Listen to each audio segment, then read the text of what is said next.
بسم اللہ الرحمن الرحیم نحمده ونصلی علی رسولہ الکریم اما بعد اللہم صلی علی سیدنا محمد النبی الأمی وعلی آلہ وسلم تسلیما اللہم انا نستغفرک ونتوب الیک لا الہ الا انت سبحانک انی کنت من الظالمین اللہم ارفع عنا البلاء والوباء۔ فقہ المعاملات کورس کا تیسرا سبق ہم شروع کرنے جا رہے ہیں۔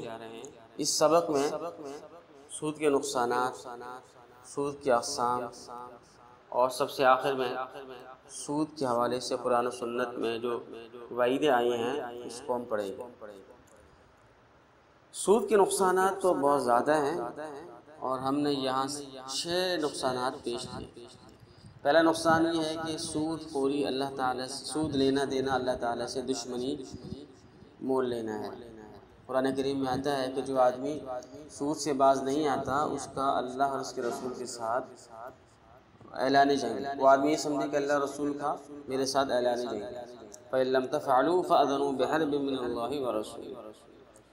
دوسرا نقصان یہ ہے کہ ایسا آدمی پریشان رہتا ہے، سود خوری کرنے والا آدمی پریشان رہتا ہے۔ جس ملک میں سود خوری ہوتی ہے، سود لین دین ہوتا ہے، وہ اس ملک میں پریشانیاں رہتی ہیں۔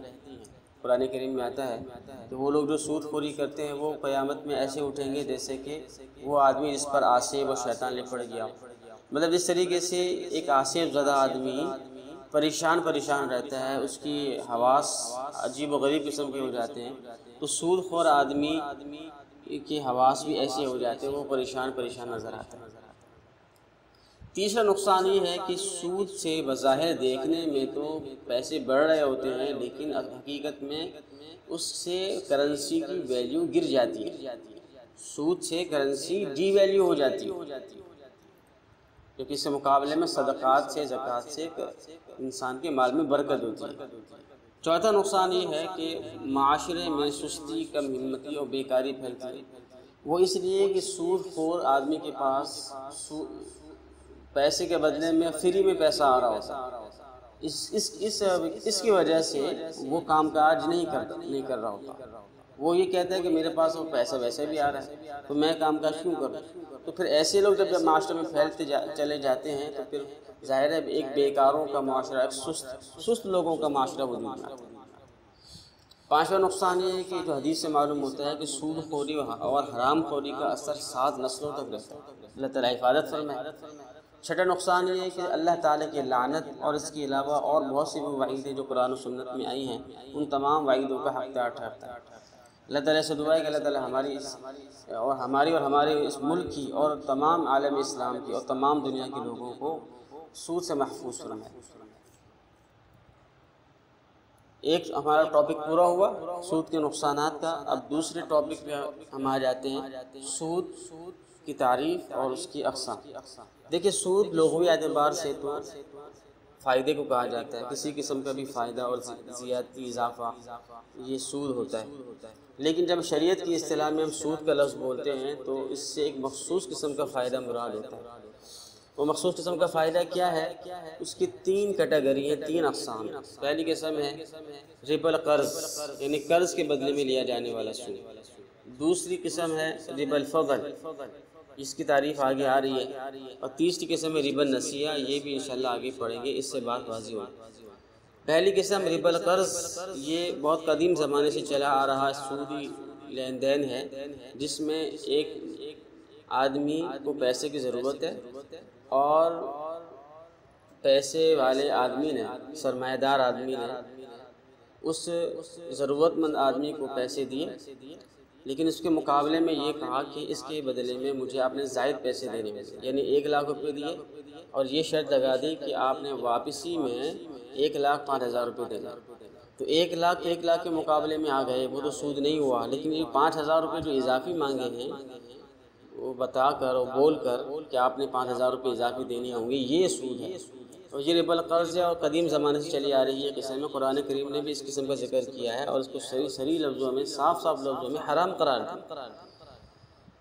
الذین یأکلون الربا، اور اس قسم کی جو دوسری آیات ہے لا تأکلوا الربا ضعافا مضاعفا، ان سب کا مصداق یہی ہے کہ سود پر پیسہ لینا دینا۔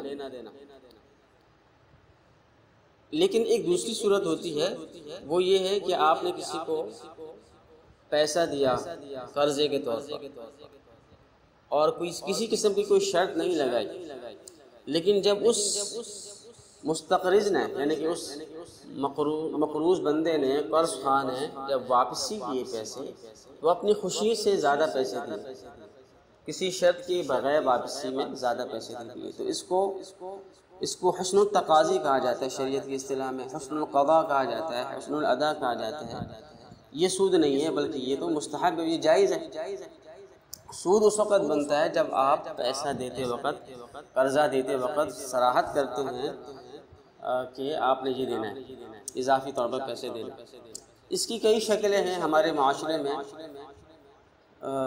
پہلے تو یہ بات سمجھے کہ اس کو ربا القرض بھی کہتے ہیں اور ربا القرآن بھی کہتے ہیں، جیسے کہ میں نے تفصیل سے بتایا کہ قرآن کریم میں بھی اس کا ذکر آتا ہے، اس لیے اس کو ربا القرآن بھی کہا جاتا ہے۔ اس کی تقریباً 11 مثالیں سبق میں دی گئی ہیں، اس کا حل بھی بتایا گیا ہے۔ پہلی مثال یہ کہ بینک سے سودی قرض لینا، یہ ظاہر ہے قرض ہے۔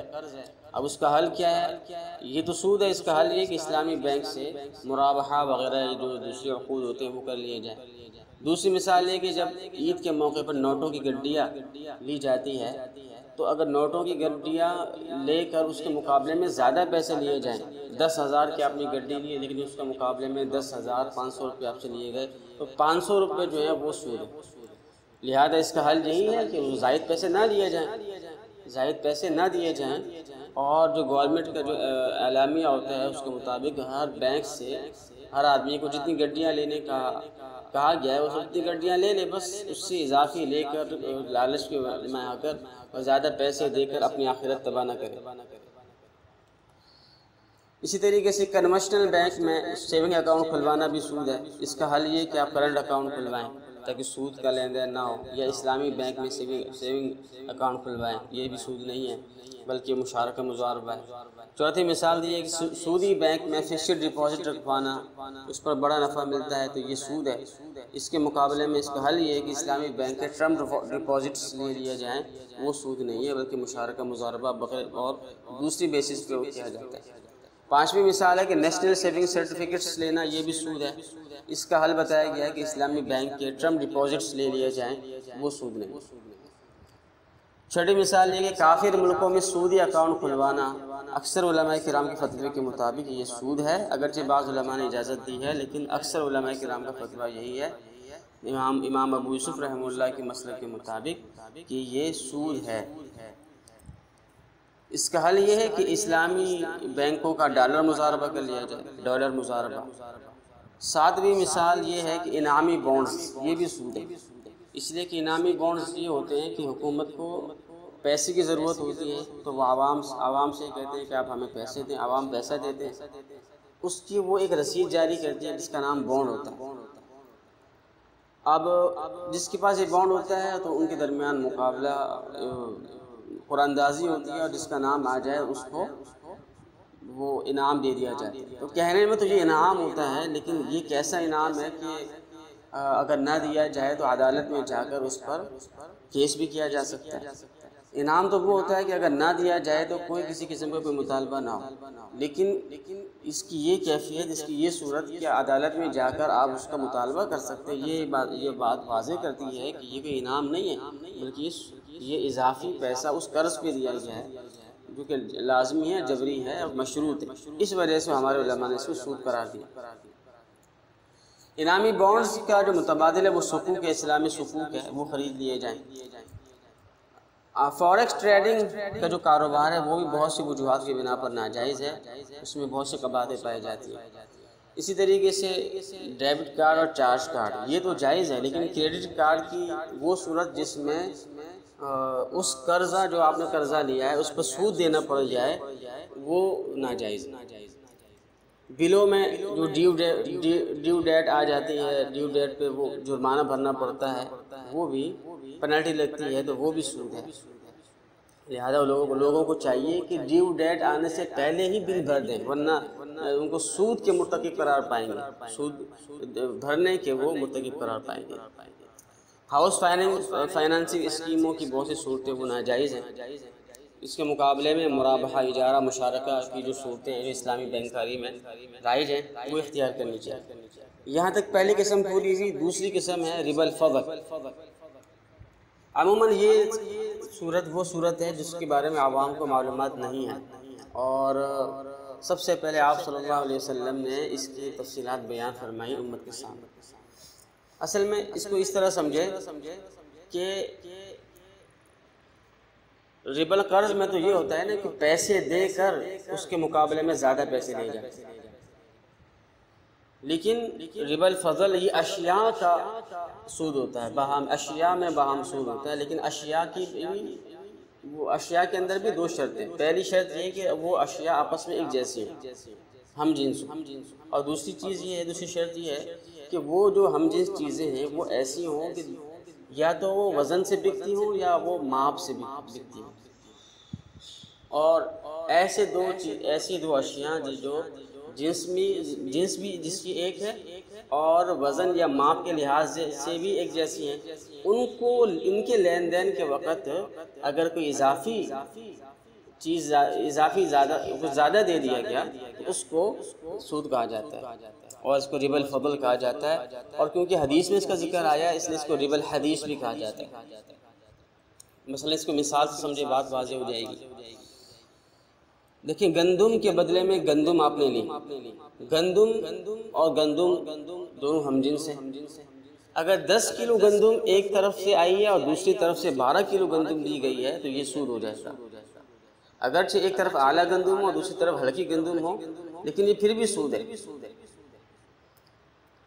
اس لیے کہ دونوں باتیں پائی گئی، یہ ہم جنس بھی ہیں، دونوں ایک جیسی ہیں، اور گندم چیز ایسی ہے جس کو وزن سے بیچا جاتا ہے، لہذا اگر گندم کا گندم سے تبادلہ کرنا چاہتے ہیں، کھجور کا کھجور سے تبادلہ کرنا چاہتے ہیں، جو کا جو سے تبادلہ کرنا چاہتے ہیں، سونے کا سونے سے، چاندی کا چاندی سے تبادلہ کرنا چاہتے ہیں، تو ان تمام صورتوں میں ضروری ہوگا، کیونکہ یہ جنس بھی ایک وزن والی چیزیں، اس میں ضروری ہوگا کہ بالکل برابر سرابر دیں، اور اس میں معیار کوالٹی کا بھی کوئی اعتبار نہیں ہے، چاہے وہ ایک طرف سے کم کوالٹی کی ہو، ایک طرف سے زیادہ اچھی کوالٹی کی ہو، دونوں صورتوں میں سود ہو۔ اس کی جائز صورت یہی ہے کہ بالکل برابر وزن سے اور نقد بیچا جائے۔ ہاں، ایک حل حدیث میں بتایا گیا ہے کہ اگر کسی کو اعلیٰ گندم یا اعلیٰ کھجوروں کو فروخت کرنا ہے گھٹیا اور کم درجے کے کھجوروں اور گندم کے سنگ، تو اس حدیث میں اس کا حل یہ بتایا گیا ہے کہ آدمی اپنی گندم یا جو وغیرہ کو کھجوروں کو بیچ دے، پیسوں کے بدلے میں بیچ دے، اور جو پیسے حاصل ہوں تو اس پیسوں سے وہ گندم یا اگلی وہ کھجور خریدے، تو اس طریقے سے وہ سود نہیں ہوگا۔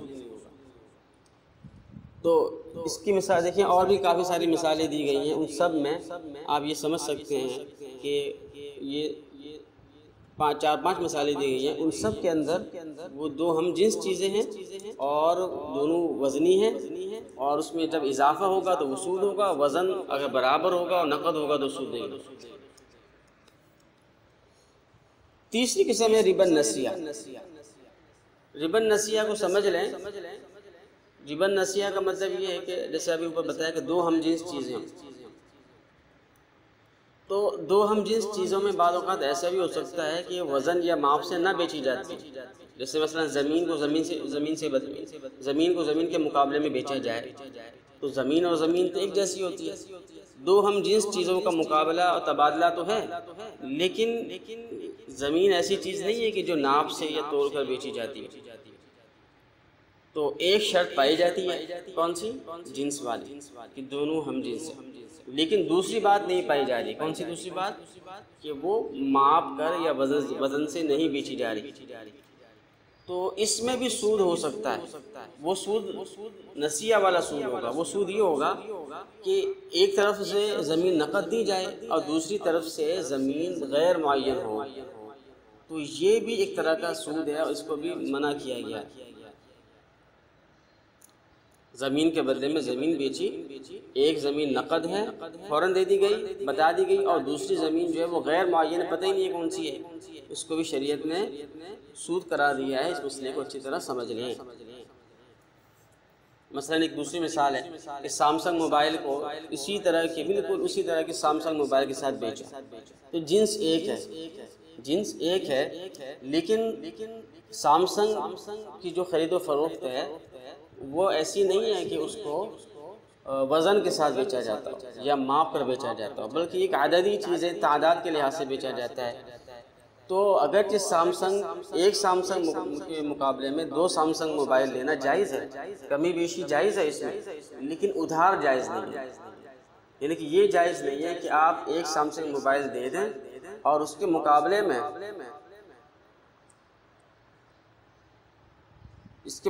میں جو آپ سامسنگ موبائل لے رہے ہیں، 2 لے رہے ہیں، بھلے 2 لینا جائز ہے، لیکن ادھار کرنا جائز نہیں ہے کہ آپ اس کو معین ہی نہیں کیا کہ کون سے 2 سامسنگ موبائل ہیں، وہ بتائے نہیں گئے، ایسا کرنا جائز نہیں۔ اس کو ربا نسیہ اس لیے کہا جاتا ہے کہ نسیہ کا مطلب ہوتا ہے ادھار۔ تو یہ وہ سود کی وہ قسم ہے جس میں کمی بیشی جائز ہوتی ہے لیکن ادھار جائز نہیں ہوتا، اس وجہ سے اس کو ربا نسیہ کہا جاتا ہے۔